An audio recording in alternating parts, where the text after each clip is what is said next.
Hello everyone, and welcome back. A few days has passed since I did the last video. I got all the holes dug. The four corners now are poured, and then I ran out of concrete, so today I went on. The lumber got delivered. That's enough lumber to get the, except for the insulation, it's going to be within the deck or the floor. All the lumber is here to get it up that far.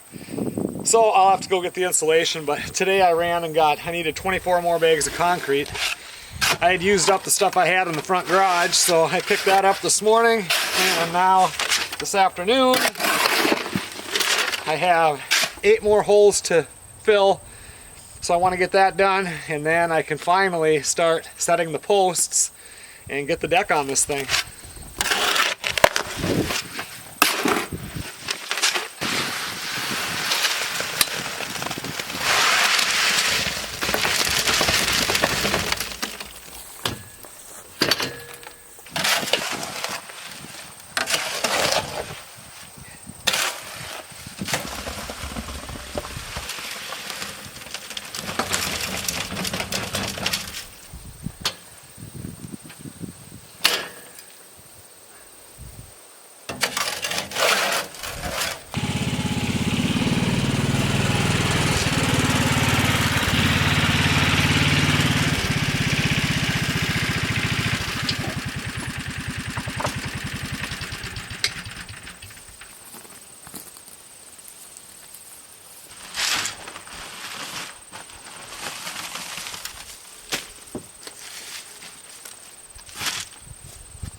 Oh, all the concrete is poured in the holes now. I think I'll open up the 6x6s. I can put the four corners can go in, because that concrete's been set up for a couple of days, 2 or 3 days now. You always got to let that concrete set up at least overnight before you set a post on it. If you get the super high strength concrete, sometimes you got to let that sit for 2 days. Especially if it's cold out, sometimes even longer than that. We've set some posts on some questionable concrete, just didn't put any weight on them just because it takes so long for that stuff to set up.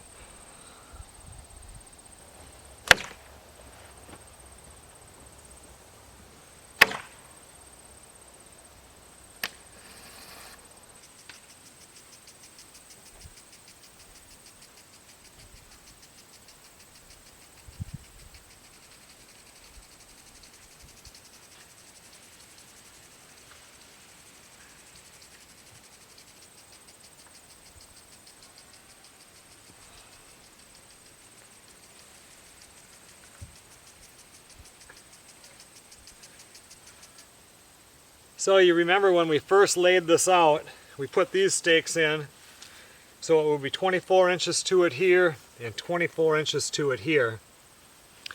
But the building is 22 by 32, and that isn't 22 because everything here, whatever's flush here, then the rim joists on the deck will be flush, the studs on the wall above it will be flush, but there's sheathing that goes on the outside of this, which will be a 1/2 inch.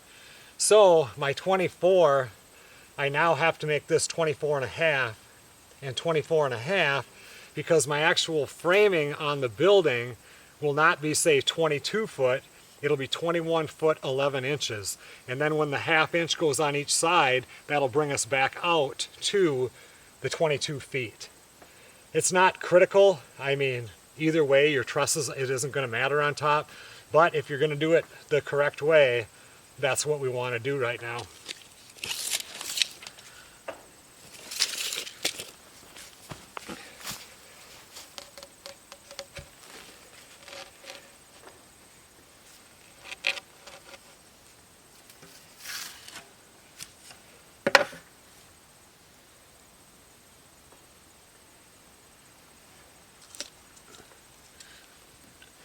So now when I level it in right now, like right now it's about 1 inch this way, and it's not level this way, but when I do hold it level, I measure very close. So now I want to go ahead and dump 6-8 inches of dirt in the bottom of this to hold that bottom.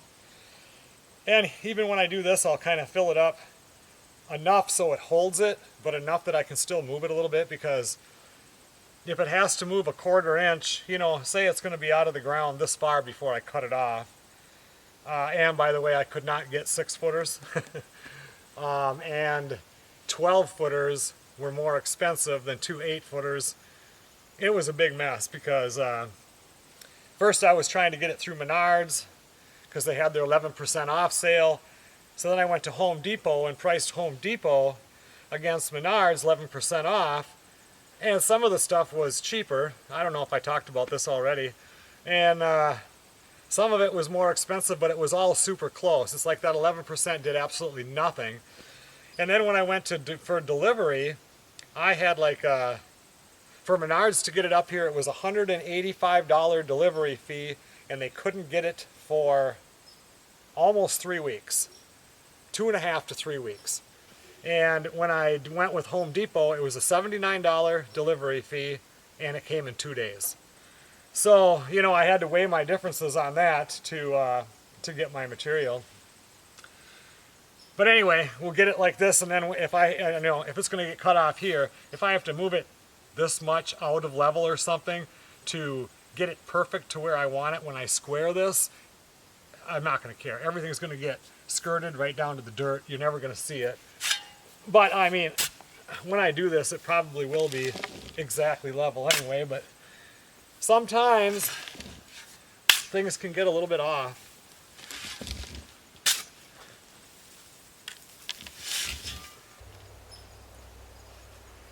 With this being sand versus clay, I'm having to put more than 6 or 8 inches down there, because what I want to do is get enough dirt in there so that when I do this, it'll stay in one place for me so I can actually level it.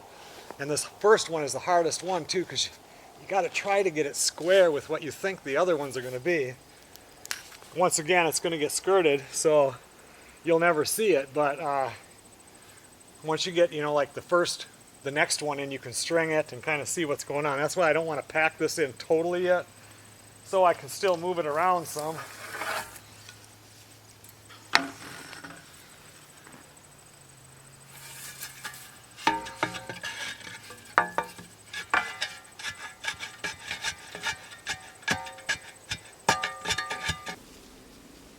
So now when we did the back one, now when we do the front one, I'm still going to roughly set it by doing this here, but that becomes like the king post.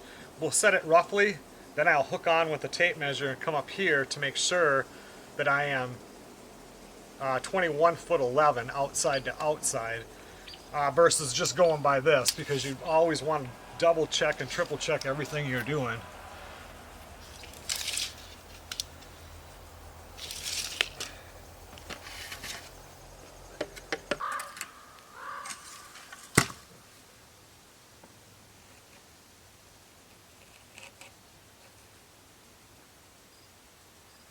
Alright, so there we have our 31 foot 11. I keep forgetting that we made this 32 feet versus 29, or versus 30. So I had to move it back a half an inch. But right now we're exactly 31 foot 11. And this can do this just a little bit. There.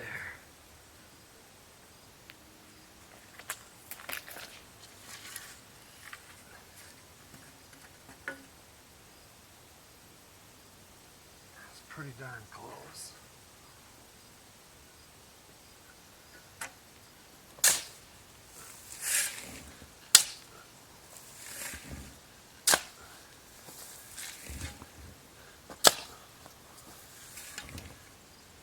Okay, we're within an 1/8 inch right there.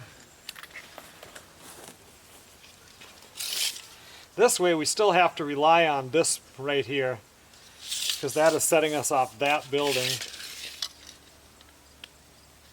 And that is supposed to be 24.5 inches. It's 24 9/16. I'm really not going to complain about that.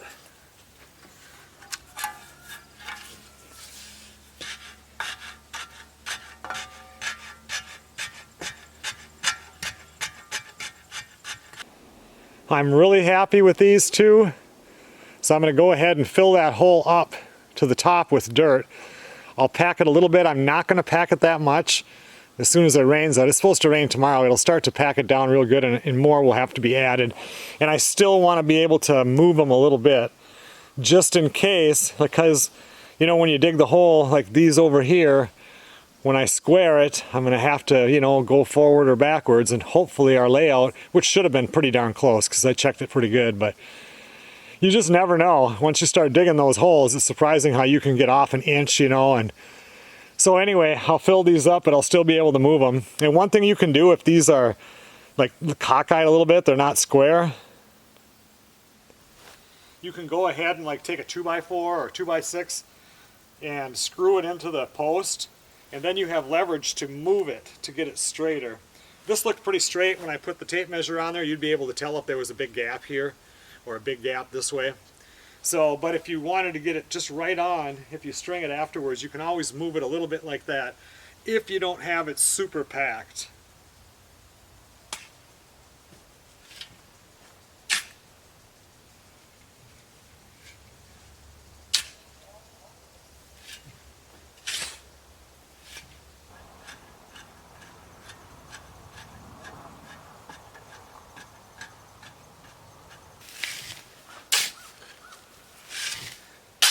What I'm doing now, I'm just going to fill it up to about a foot from the top. That's what I do with that back one.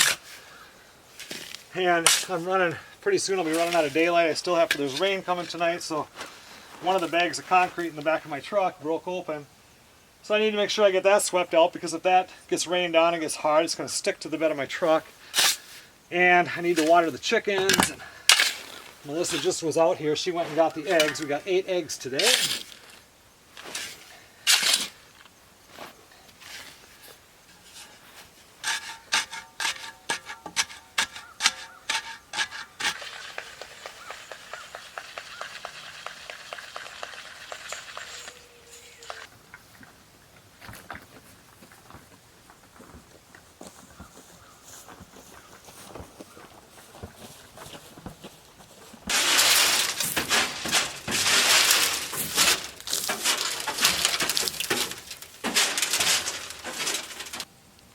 Alright, that's it for today. Tomorrow, if it's not raining, I can get out here and set the other posts. They are talking about rain though. And the following day we have a family reunion to go to that's going to take the whole day. It's like 3 hours and 40-minute drive for us one way. So anyway, it's exciting now. Once the holes get dug and poured and all that crap is over, then it starts to get fun.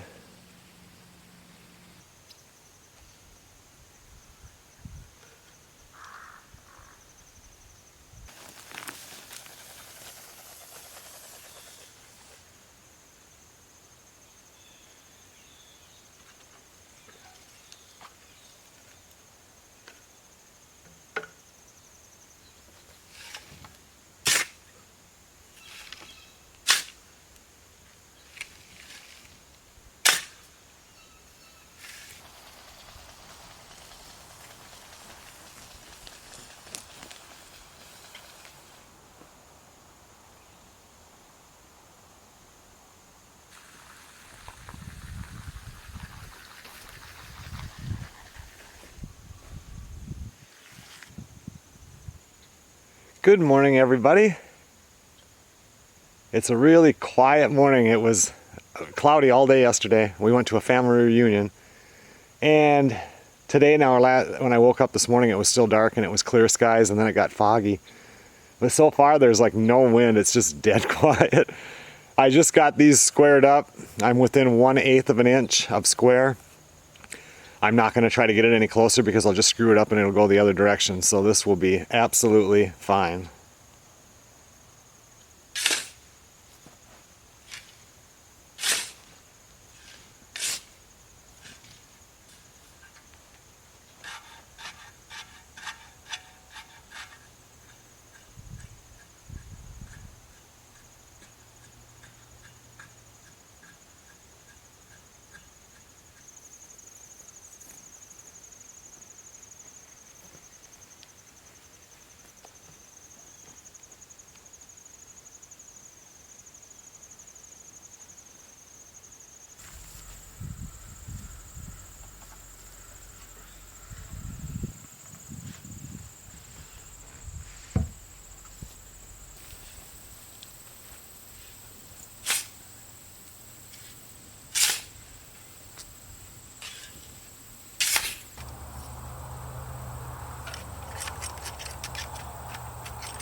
Having steak and eggs for lunch today. Steak, eggs, fried potatoes or smothered potatoes for you people in the south. She's making grits. It's gonna be good.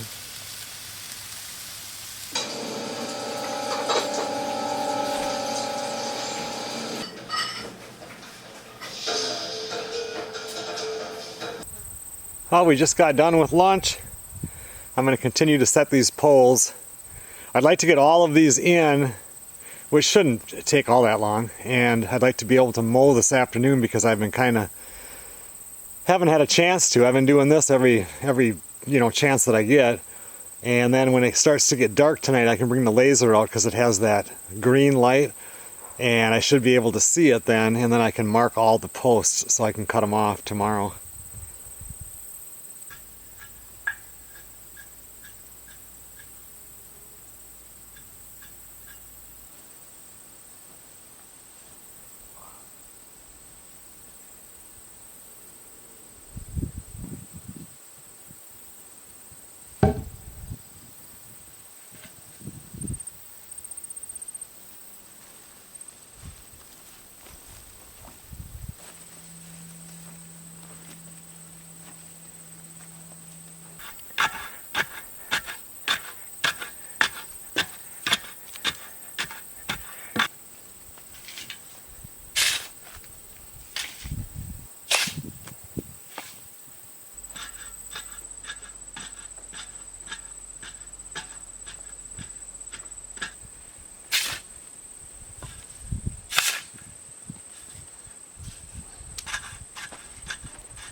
Well, I dug down to where the sewer dump for the fifth wheel goes into the septic tank. I think we put that in last year or the year before, maybe. The year before. Anyway, I'm going to need to go from this point right here over to the building and come up underneath the building. And I kind of wanted to see how this was. It's going to be kind of a job getting all that to fit in there, but even if I have to dig this one back some, whatever it takes, I'll get it in there. But I'm hoping it's 12 days from today they're putting in the wood boiler system. Prior to that, they're coming out to run the lines and get all that set up. So I don't know if I'll have time. I also need to get that floor on. But I wouldn't mind digging this first because their stuff goes, anywhere, depending on what you read, anywhere from like 8 to 16 or 12 to 24 inches underground. And I want this to be underneath it, and I can dig around it and still get it underneath, but it'd be nice if I had it in. So I don't know if I'll get that far. It all depends on when. 12 days is plenty of time for me to get it in. I need 1 day, day and a half. But what day are they going to come and put the lines in? You know, they coming this coming Wednesday, it's Sunday night right now. So we'll see. Anyway, I'm sick of working on this. I'm sick of digging holes. I'm sick of digging, pouring concrete, lifting the 6x6s, getting them all backfilled. Everything's in right now. Tonight we'll come in with the laser, get everything marked. Right now I'm going to get on the mower and do something that relaxes me and cut the grass. I always feel more relaxed when things get mowed and looking clean anyway. It's getting a little out of hand.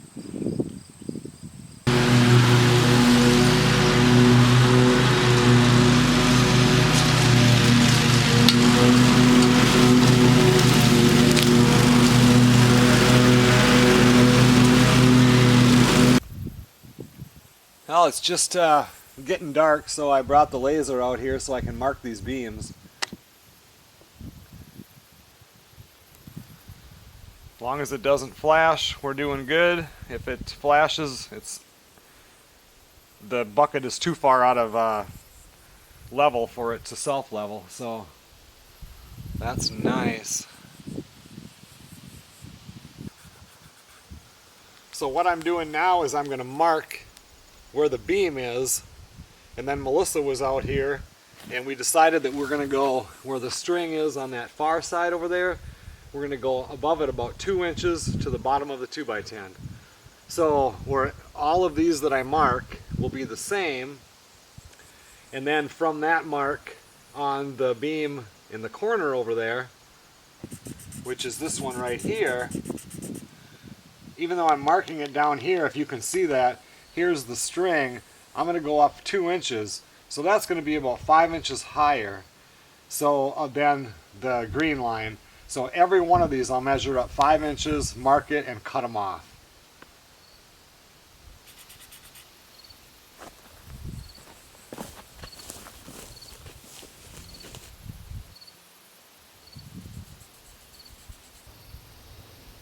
"25 years ago, with the correct recreational drug," this would have been a lot of fun.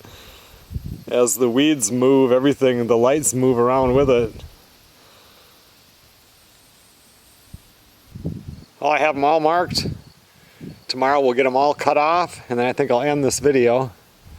I'm trying to keep them shorter. That last one I thought was going to be a short video and it got long, and I just don't have the time. I need to keep these things going up because things are going to move fast.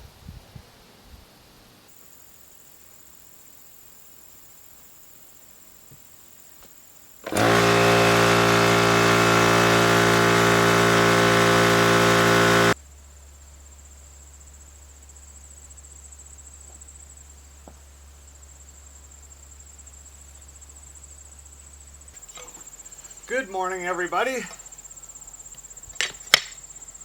We decided to go 6 inches above where the line was last night, which was like 2 inches above the string.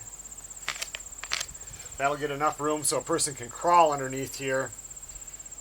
It also, the house itself is up in the air about this far, so it won't match the house, but it'll be up a ways, but it won't match the workshop building either. It'll kind of be in the middle. But mainly it's just so I can get underneath here, because I am sure there'll be a reason to get, I mean, with the plumbing and stuff, I'm going to have to crawl around underneath it.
I cut off 9 of the 12. Those 3 over there, we're gonna finalize it tonight, but I might want to cantilever the joists over about a foot just to get a little bit more room. I'm not sure yet. So then the like double rim joists would actually drop and be a header below the joist, so I can go over them. And I could still cut these off and cut them down again, but why cut them twice? So for right now, I'll just leave them and I'll concentrate on working on this side over here. I don't want to cantilever that side out at all because it's towards the workshop, and I'm trying to keep my area in here open enough so I can just plow straight through here. I've talked about that before, and anything that's jutting out is just something I can catch with the tractor.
Well, now I'm just cutting the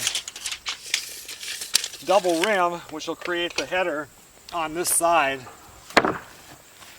And whenever you're doing joists like this, or studs, or 2x4s, 2x6s in the wall, you always crown them, because when you'll, let me get this one cut.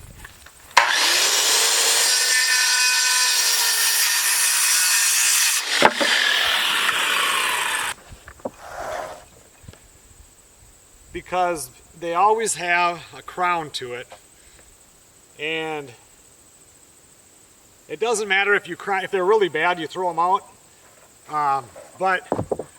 And it really doesn't matter which way you crown them, long as they're all crowned the same way. Otherwise, if you've got one that crowns up and next to it one that crowns down, you're going to create a dip in your floor or in your wall. If you're in your house and you look down the wall and the sheetrock goes like this, it's because they didn't crown the studs right.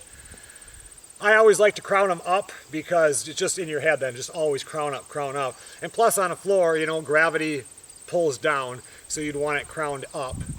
But you always do that. So after I cut them, I check them. This one is actually really nice and straight. This side is a little bit up, so I will put this one up.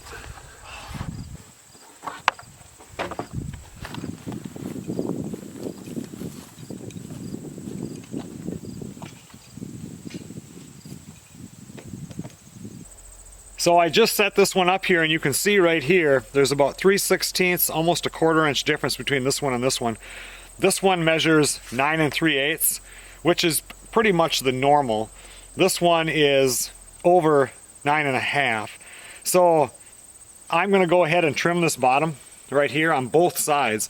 It's, you know, usually you can kind of bury that. Will you really see this? If you plywood it, probably not, but since all of my other joists go this way, I'll be putting them flush on top, and then unless one sits on top of the 6x6, I can make sure that it's all straight. It doesn't matter if it hangs down a little or if it was up a little. I just put it flush here, run a screw in there, put my joist hanger on, and fasten it. So just like I said in the beginning, everything that you do in the beginning affects you later on. I'm going to go ahead and trim this one down. If this one would have been, say, 9 1/8, I would have then pulled this screw and put a little shim underneath there just to get it up straight. Otherwise, you know, we're just already in the beginning. We're starting, if you're doing a 2-story house, you can really see it can really get off when you get to the 2nd story. We're not doing that here, but we're still going to go ahead and fix this.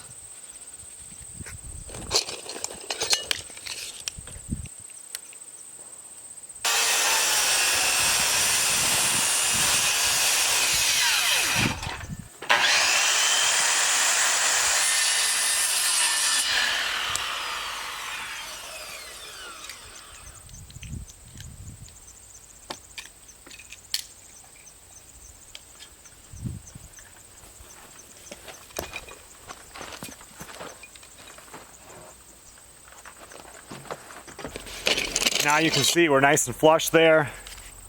Nothing to worry about. You really don't get this trouble with like regular dimensional lumber that's not treated. The treated lumber just, you know, it's got so much moisture in it that some of it swells differently than others.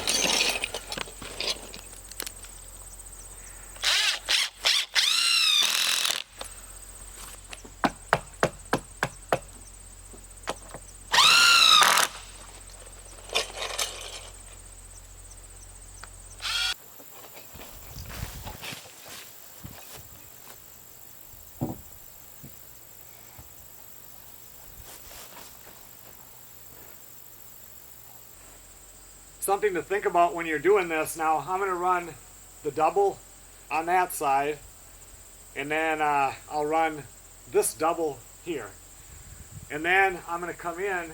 You know, you'd think, okay, I want to come in, I want to get all the perimeter up, even though we're not going to do that right now because we're not sure what we're doing here, but if that was cut off. But then every single joist I cut, I'm going to have to come over here, set them on the side, and then pull them in. If I leave that back side open right now, every one I cut I can just walk in and set it, walk in and set it, and that's just much easier. By thinking ahead, you can save yourself a lot of time.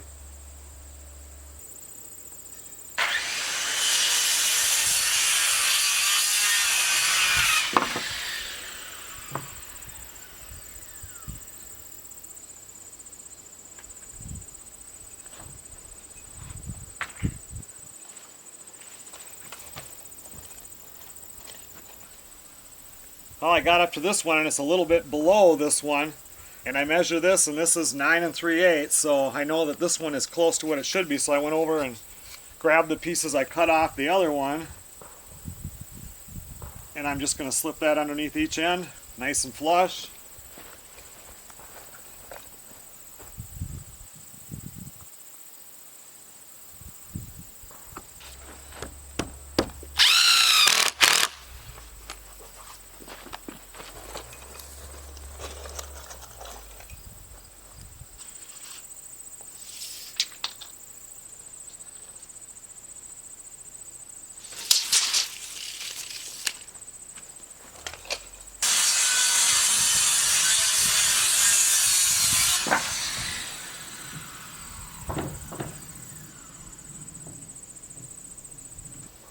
With this 2x10 here, this one had a bow inward, and this one has a bow this way, so I put it purposely that way, so when I nail these together, it should help equal it out. Because before we nail this off, we want this to be very straight, because once you nail it, like if you nail it like this, it's much harder to get it straight than when, you know, both members can slide somewhat and then nail it. It'll help hold it there.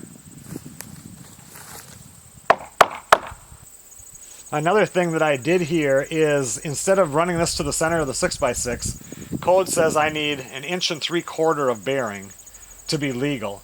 So, I mean, this, because these could actually have sit on a 4x4 and it would have been, you know, it would have still passed.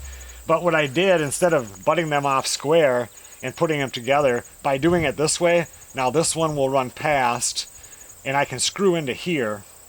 It's just a tighter way to do that joint. And I'm still legal with my bearing here and my bearing here. This one, of course, has a little more. This one will have more, but everything passes and it's just tighter. Now I'm just going through because there's gaps in here. I will nail this with the air nailer. You have to use nails that can be used into ACQ lumber. Otherwise, years down the road, they'll rot from the chemicals that are in there. But with a nailer, it's not going to suck this tight. So I'm coming in here with screws, and these screws also are rated for using with treated lumber. But I'm getting these sucked tight because you can run that screw in and just keep pushing it and it'll eventually suck it tight.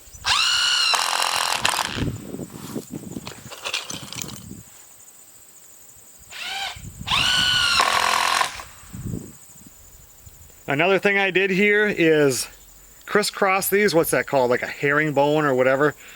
These two go together, then this one, then this one. Just, it makes for a much tighter corner.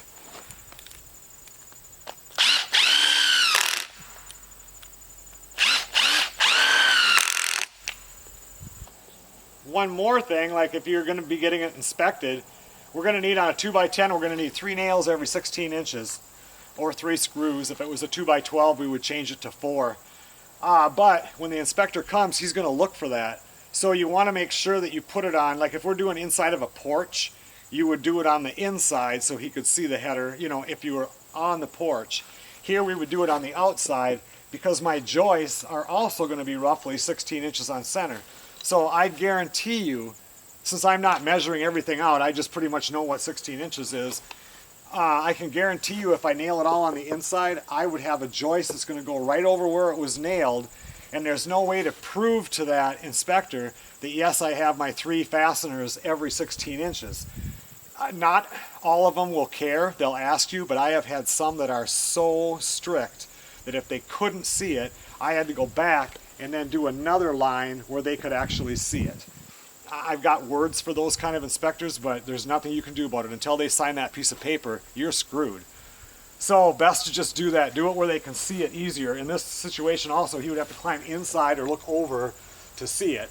And if this is a deck or whatever, we would have to get this inspected once all these joists are on before I put the plywood, because they're not required to crawl underneath and see it. Just pretend that this was a deck, because this is built the same way. If it's 8 feet in the air, I can usually do my framing and my final inspection all at the same time. This one would need a framing prior to, because it's so low to the ground.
Okay everyone, well thanks a lot for watching.